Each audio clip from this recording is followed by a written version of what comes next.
Come on, close this door. Close the door. Oh my lord.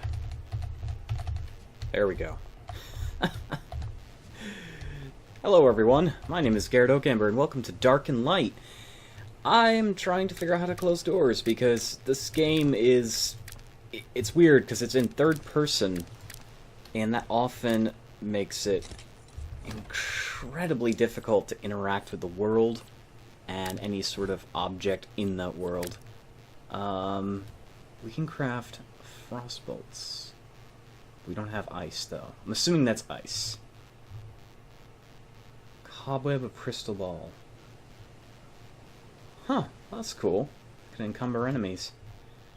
Ah, a bedroll. We need that. So we need hide, which we have. We need twine and we need fur. We have a little bit of fur, unfortunately, so it's probably, yeah, it's not enough. We need 5 fur. So we're gonna go out and kill something fluffy. Open that door. Thank you. And this will allow us the ability to have a bedroll. I wanted to cover this game on release. I really did.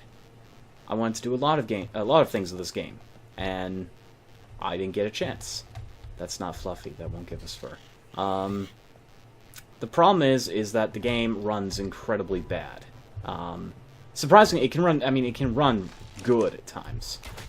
What I mean is, it runs incredibly bad. Is it's not optimized, obviously, and apparently it's only like 30% done.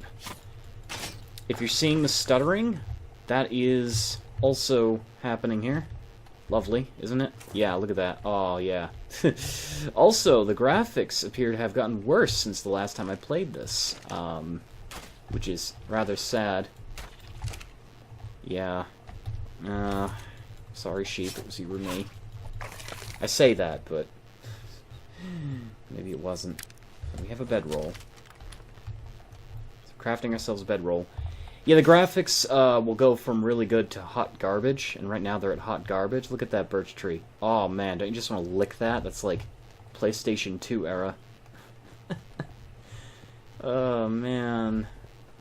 I want to love this game, I really do. I like the way it plays, except for the third person. The third person is disorienting, and it breaks the immersion, but it feels like an action game, and even more so because you can use power attacks and shit like that or that. I don't know why the axe gets all the love, but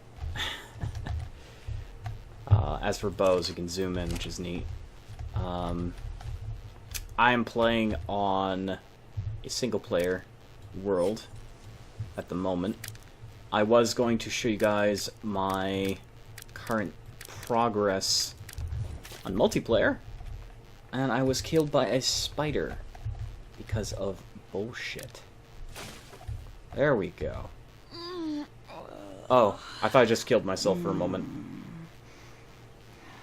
What the fuck? Your character makes sounds as they sleep. I mean, that's immersive enough. That's interesting, but dear lord. We gotta repair this, or it's gonna break. I actually had a creature come into my house and try to eat me, so it was entertaining. Repairing both of these. I think we could just put all this back in here. I don't know if it'll continue repairing while we're away or what. Yeah, apparently it's already done. That's good. It was good to know that the campfire remained lit when I was off the server. I turn it off, obviously, because it's single player, but... Can I not? Okay. Well, that's a thing. There's only so many slots. That's annoying. Okay, let's put you in there. I could better organize things. I really could. The moment, though, I don't care. There is a stag. Hi there, how are you? This is my first time using OBS, by the way. Oh god. And it's not without its bugs. As a matter of fact, it's incredibly buggy. I've never liked OBS, at least the sound of it, and I'm forced to use it now because there's no other way I can record this game, which really sucks. It was a real bitch to set up. People who say that it's easy to set up, well, that's because you're using a, PC that was probably factory made or whatever. Wow, the frames are dying. I'm using a custom-built computer, and it was not easy to set up because apparently certain options just don't work. I'm going to stay away from those cats because they kill the player with absolute no mercy. Oh my god, it's running like ass. That's another thing, I guess it runs relatively the same as Ark, but at the same time there's parts of it that just seem to run a bit better. It's really hard to tell at times. Like right now, it's running a little bit smoother than Ark would. I want this thing. Come closer. Yeah. This is a hyena. They call it a bargesh. I think it's a pun off the barguest, but a lot less frightening. And I'm going to roll for no reason at all. Okay. I do like the combat system, but because it's third person and it's over the shoulder third person, it's very disorienting. I'm trying not to talk about the glaringly obvious problems, such as arrows increasing in size and shit like that, but that's a part of the game too. For no reason whatsoever, the game will just say, hey, physics, there's stuff in the water there. There's a lot of fish. I think I could actually interact with those fish, but I don't want to. I don't know if there's anything big out there that wants to eat me. I'm hoping there is. Kind of cool. There's some purple shit over here. What is this? Whatever it is, it picked a fight with a bunch of Trents. Oh, it's a goblin.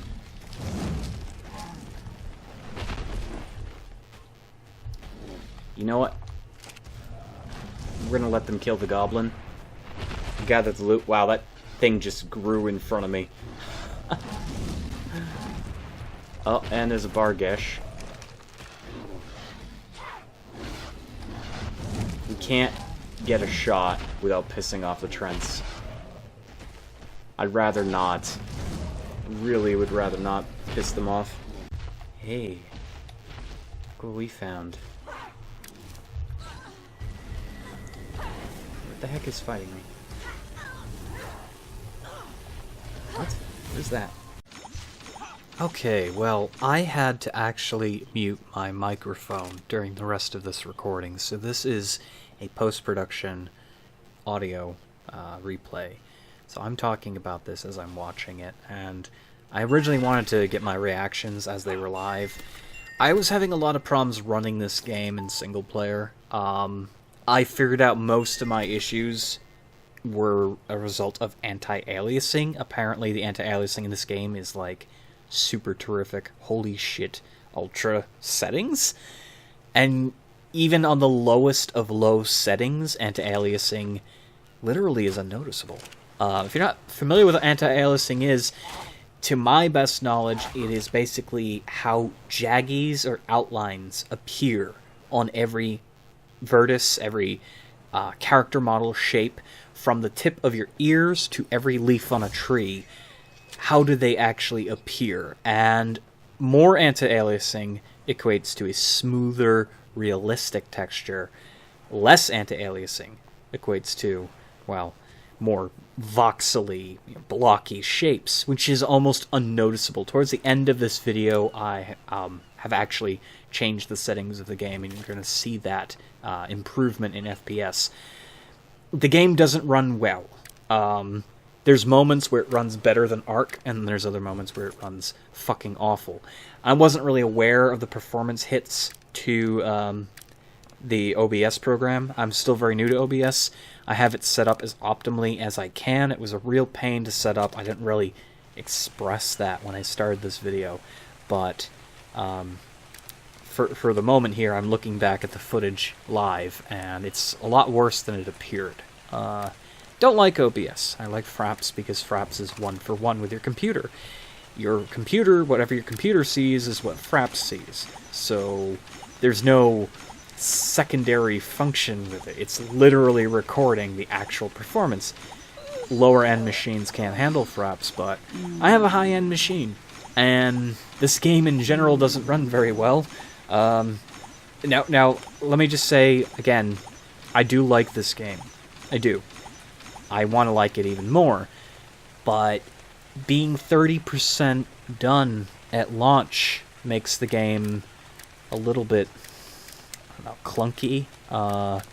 I feel lied to, too, because, as well, they said the game was pretty much almost done, and they were getting ready for a fall or, you know, early winter release for this game. Releasing it to combat Citadel Forged with Fire was a stupid idea. Plain and simple. I'm never going to forgive this game for that. That was a foolish idea. They're completely different games. Just so happens that they are Unreal Engine games, and they are fantasy-based, has nothing to do with it. This game plays completely different. This game has more in common with Lord of the Rings War in the North than it does with Ark, than it does with Citadel. Citadel has more in common with Oblivion, in a good way, the mechanics of the game, as opposed to this. I also noticed there was some weird screaming around this goblin as if I was being attacked constantly. I noticed that earlier. I didn't know what the hell that was, and I encountered this glitch several other times, even off camera. There's definitely some problems. The bug where arrows become gigantic only really seems to affect a handful of creatures.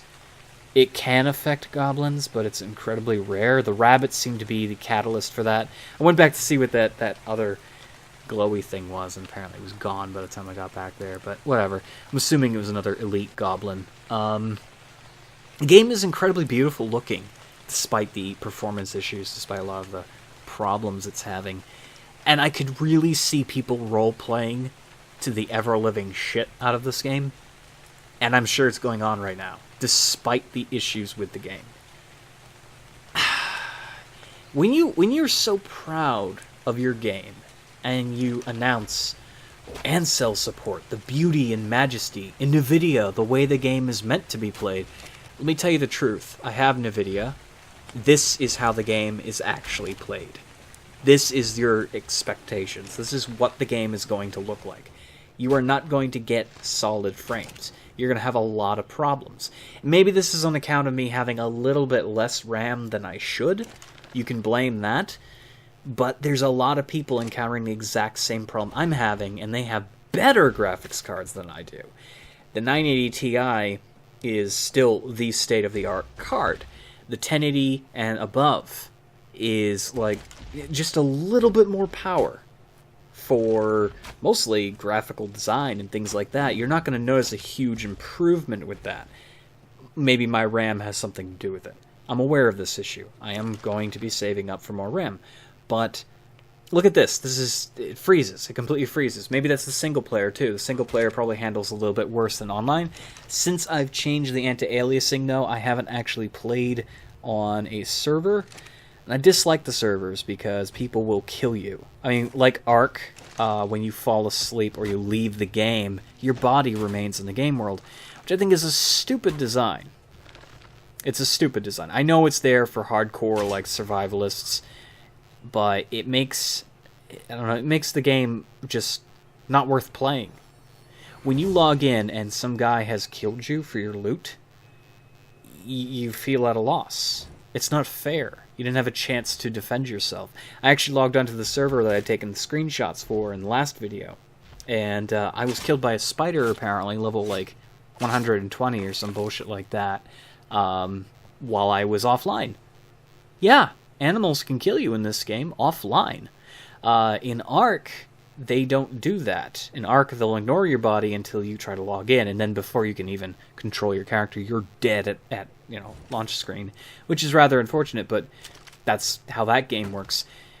The comparisons between this game and Ark only come down to the fact that it has similar Unreal Engine stock animations and the windows and things like that, the inventory system.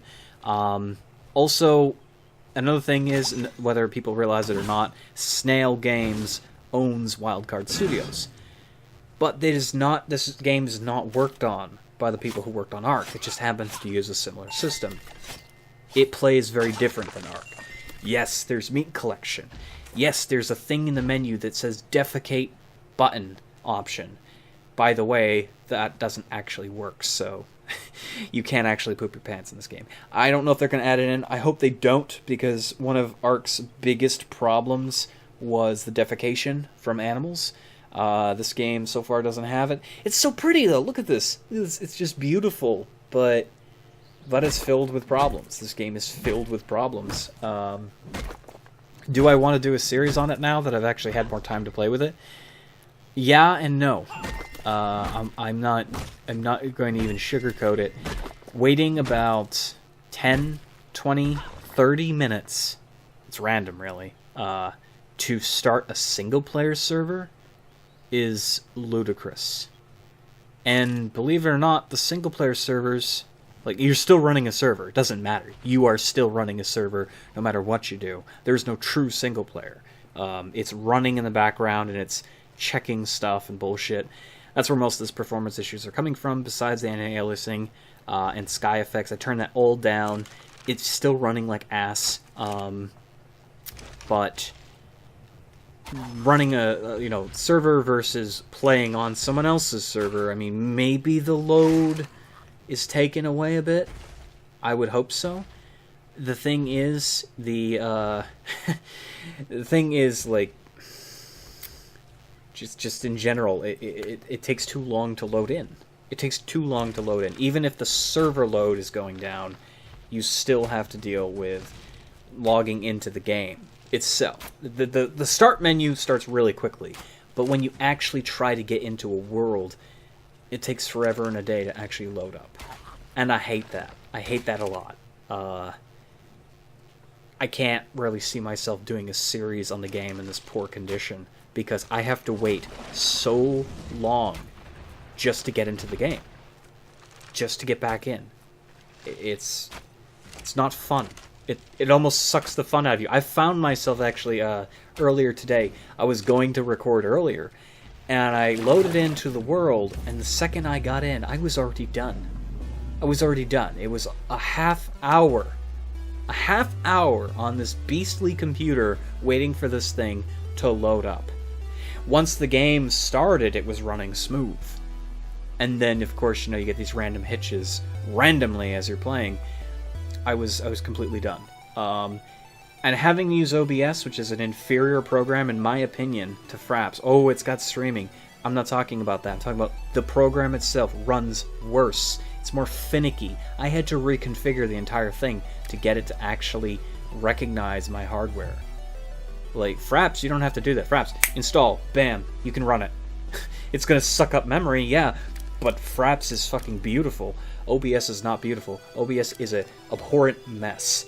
And then on top of it, having to run this game with OBS, it just doesn't work right. This isn't a problem with OBS, ultimately. This is a problem with Dark and Light. This is a problem with Snail Games jumping the gun on a game that can otherwise be incredibly fun. And it is fun. It is fun. I actually enjoyed farming. I enjoyed being a ranger. That's what I'm doing with this character. I'm making her a ranged character. I'm giving her combat abilities. I'm making her a force to be reckoned with. Despite getting completely destroyed by panther cats the entire time, they seem to be the basic T-Rex equivalent of this game, if you're gonna compare it to Ark. Other than that, I can pretty much kill everything in the game at the moment that I've encountered, and I'm enjoying the fantasy world. I'm enjoying building a house. By the way, structures don't survive very well against creatures, so be careful where you build. I would implore you make up your own mind about the game. If you really want to see more, let me know in the comments below. Otherwise, have a great one. It was an interesting game. I will check it out in the future. Hope you all have a great night. And, yeah, if you want to, absolutely need to see more of this game, I'll put myself through it. 30 minutes per video to actually launch it. That's a small price to pay. But I kind of don't want to at the same time. yeah, so check out Citadel Forged with Fire. That runs better. Yeah, it's a lot smaller in terms of the game, but it's a smoother gameplay, and I'm enjoying being a wizard. And yeah, you could be a wizard in this game too. Small concession, I guess.